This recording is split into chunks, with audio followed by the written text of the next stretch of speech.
le Garba connecté, pourquoi pas. Alors, Monsieur Techno, l'Internet des objets, c'est ce qui va constituer un peu le point gravitant aujourd'hui concernant Techno. C'est quoi déjà l'Internet gravité avant d'arriver au Garba connecté?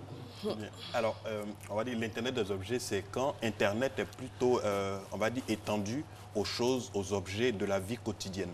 De sorte à ce qu'on a la possibilité, par exemple, de faire parler soit une tasse et, par exemple, son mobile, ou alors on fait parler, par exemple, son réfrigérateur et son mobile, etc. Donc, la possibilité de mettre en commun, quelquefois, des choses qui, au départ, n'ont rien en commun en termes, on va dire, d'utilisation au quotidien, pratique, et qui, par le fait d'Internet, ont la possibilité donc de communiquer, d'interagir.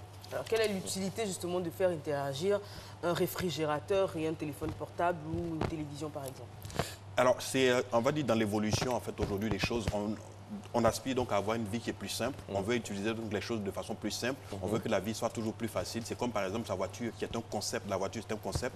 Mais aujourd'hui, on peut avoir une voiture connectée, une télévision connectée parce que l'évolution le permet, parce que la technologie le permet. Et pour mieux comprendre ça, justement, c'est qu'on a une petite vidéo de 60 secondes qu'on va donc vous présenter.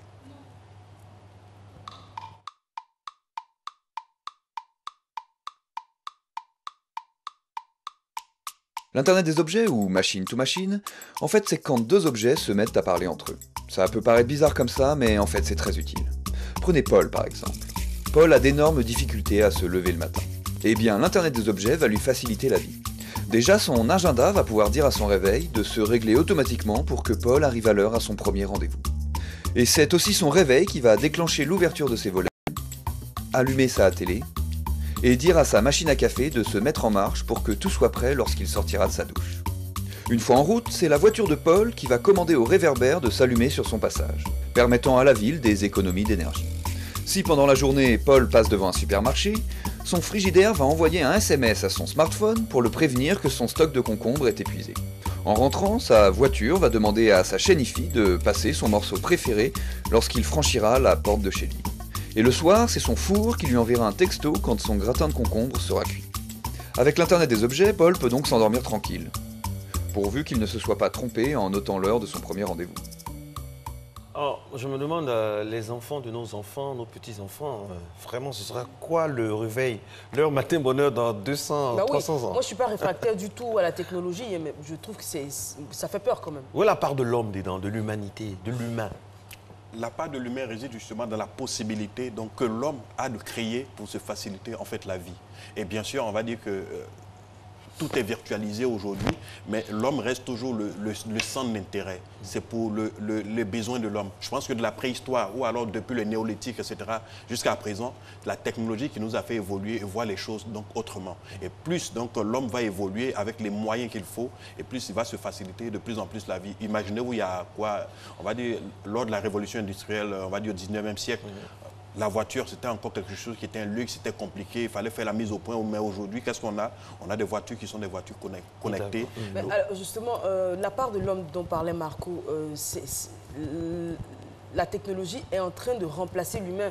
Là, par exemple, c'est un emploi d'aide à domicile, par exemple, qui est supprimé, qui s'occuperait, par exemple, d'ouvrir le portail, de faire les courses, de regarder s'il y a des concombres qui manquent ou pas, d'informer éventuellement le pôle de cette capsule-là. Alors, c'est un poste qui a disparu carrément. Alors, les postes vont disparaître parce que tout simplement, comme lors de la révolution industrielle, encore une fois, je prends on va dire cet exemple. Lors de la révolution industrielle, on va dire au 19e siècle, vous avez donc une pléthore de personnes dans les usines qui travaillent à la chaîne, avec tout ce qu'on avait connu comme standardisation aujourd'hui. Mais de plus en plus, qu'est-ce qu'on retrouve en fait dans les usines? Ce sont des robots.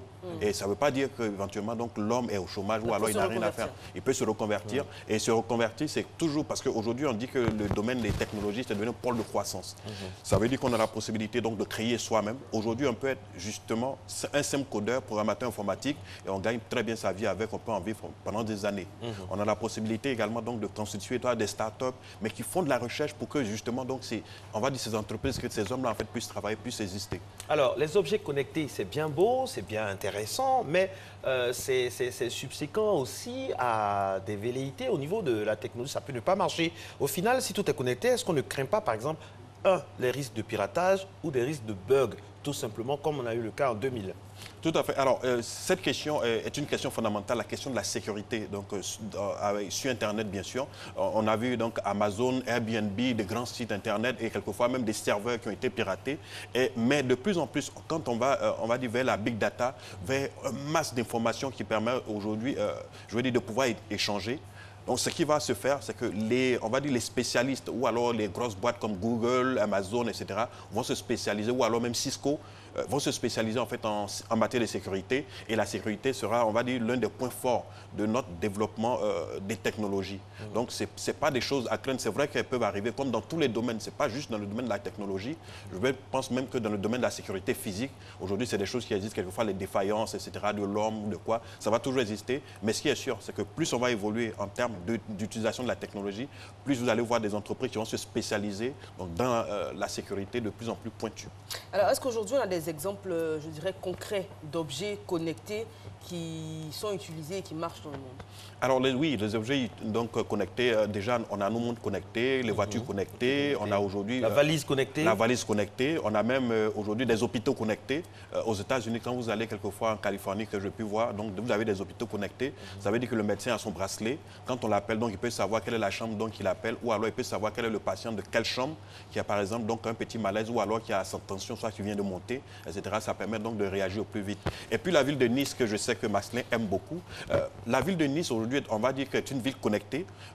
Les autorités municipales, à ce moment, donc, ont pris la décision justement de connecter. Vous avez des lampadaires, par exemple, qui sont des lampadaires connectés. C'est-à-dire que c'est quand vous passez que la lumière, en fait, s'allume. Vous avez, par exemple, des routes connectées. Ça permet des économies d'énergie. Des économies d'énergie. Vous avez également, on va dire, des parkings donc, connectés. Vous pouvez donc, à partir d'une application que vous téléchargez, pouvoir vérifier, en fait, quelle est la place donc, de parking qui est libre. Vous venez donc vous garer et vous payez tout simplement. Vous avez parlé de Nice.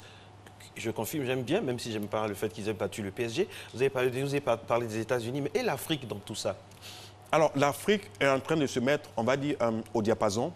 C'est vrai que les infrastructures, on va dire, le développement n'est pas toujours forcément aussi rapide que celui en Europe, aux États-Unis ou alors en Asie, mais en train de se mettre en place. D'ailleurs, il y a des conférences qui se font de plus en plus pour pouvoir, on va dire, normaliser cela, mais également la 5G, on est déjà en train de travailler dessus, ce qui va permettre donc des échanges en fait, d'informations de plus en plus rapides. Donc l'Afrique, on va dire, n'est pas à la traîne, parce que la technologie, il faut savoir qu'il y a un cycle en fait, de la technologie aujourd'hui. Alors, c'est un peu dommage, on va dire, pour quelquefois, quand on est en Afrique, mais ce n'est pas, on va dire, une fatalité. C'est que vous avez toujours, les technologies commencent donc à être utilisées, on va dire, aux États-Unis, quelquefois donc qui arrivent en Europe et ensuite quelquefois en Asie ou en Afrique. C'est en fait, si vous voulez, c'est le cycle. Et plus ça fait le tour, et quand on arrive chez nous, donc les infrastructures sont amorties et tout ça, et ça se démocratise. Et nous, on a la possibilité, quelquefois, ça se fait sur un cycle d'1 an, 2 ans, etc. Donc ça, ce n'est pas vraiment une fatalité. Le temps qu'on mette en place nos infrastructures, et déjà, les premiers objets connectés, on a commencé quand même à les utiliser. Voilà. On parle du Rwanda, par exemple. Le Rwanda, qui est aujourd'hui, quand vous arrivez à Kigali, vous avez, par exemple, la ville, on va dire la ville est hyper connectée. Absolument. Parce que vous avez l'Internet qui est partout, des objets, donc, que pouvaient avoir les hôtels, les identifier, etc. et tout ça. Donc, c'est un peu un exemple. Et puis, vous avez, par exemple, même la Malaisie, également aujourd'hui, qui est une ville hyper connectée, mais également la ville de Bangkok. Donc, on a eu le privilège de visiter. Également, qui sont des villes, quelquefois, on va dire des villes émergentes dans l'utilisation, dans l'usage, en fait, de la technologie, et notamment, principalement, donc, pour les objets connectés comme les voitures, les hôpitaux ou alors des lieux publics. Merci beaucoup.